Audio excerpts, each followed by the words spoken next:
Hello दोस्तों, तो केना छी अहाँ सब? अहाँ सबके स्वागत करै छी एक और नया वीडियो में। तो आइ अहाँ सबके देखाबऽ जा रहल छी जे ई मोटर खराब भऽ गेलैए, जे बोर्डिंग करेने छलिए ओकर मोटर तऽ नहीं खराब भेलै, पाइप की भेलै, पाइप सिकुड़ि गेलैए।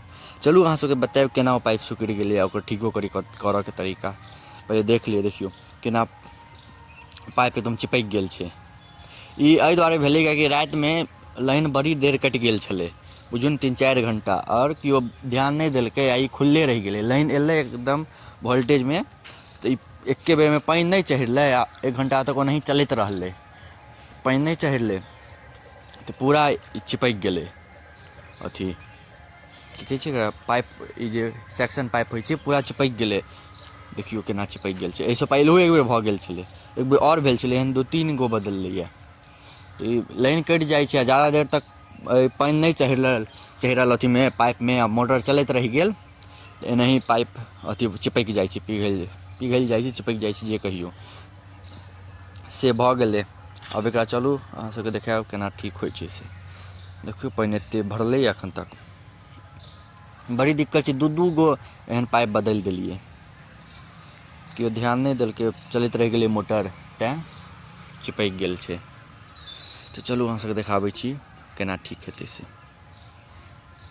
तऽ देखियौ अहाँ सबके देखाबऽ आयल छी। की भेलै, हमर कोनो काज छलै तऽ काजमे चलि गेल छलिए, ओहिसँ पहिले ओहिके बीचमे ई बदला गेलै। देखियौ नया सेक्शन पाइप बदलि गेलै से, ओकर वीडियो हम नहीं बना पेलहुँ, तऽ ओहिसँ माफ़ी मँगै छी अहाँ सबसँ। तऽ ओकर वीडियो नहीं बना पेलहुँ, हमर कोनो काज छलै तेँ चलि गेल छलिए।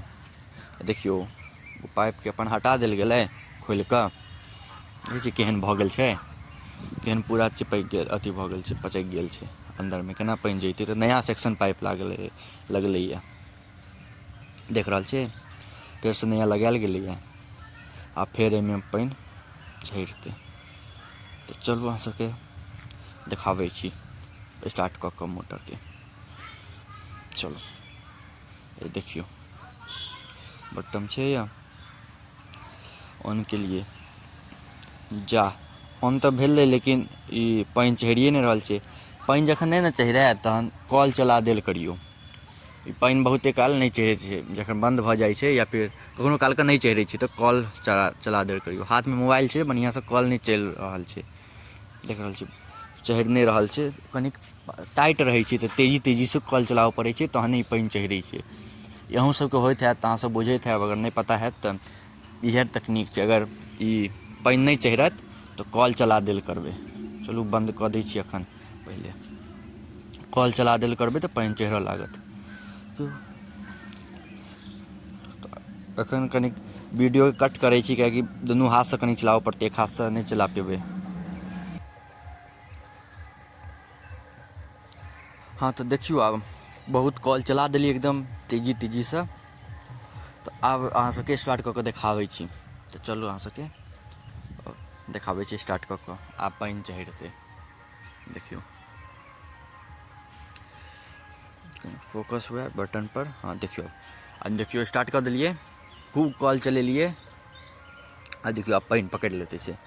आवाज आबि रहल यए मोटरके आब, देखियौ तखन तऽ आवाजो अबै छलै, लेकिन पानिए नहीं चढ़ि रहल छै। देखियौ पूरा बढ़िआँसँ देख लिअ इम्हरोसँ, तहन अहाँ आगू जा कऽ देखा दै छी जे पानि फेकै छी कि नहीं। तऽ देखियौ पाइपसँ फुलि गेल छै, देख लियौ। बहुत बेर कॉल चलेलिए एकदम टाइटसँ, एकर हैंडल टाइट रहै छै। किएकि एक हाथमे मोबाइल छलै, वीडियो रिकॉर्डिंग कऽ रहल छलिए तऽ नहीं होइ छलै, तऽ आब वीडियो रिकॉर्डिंगके बन्द कऽ देलिए। एकर बाद बढ़िआँसँ टाइटसँ चलेलिए, देखियौ यऽ पानि फेक रहल छै बढ़िआँसँ। तऽ एतेक देर तक अहाँ सबके देखऽके लिए धन्यवाद। नीक लागै तऽ लाइक, कमेंट, शेयर, सब्सक्राइब कऽ देब।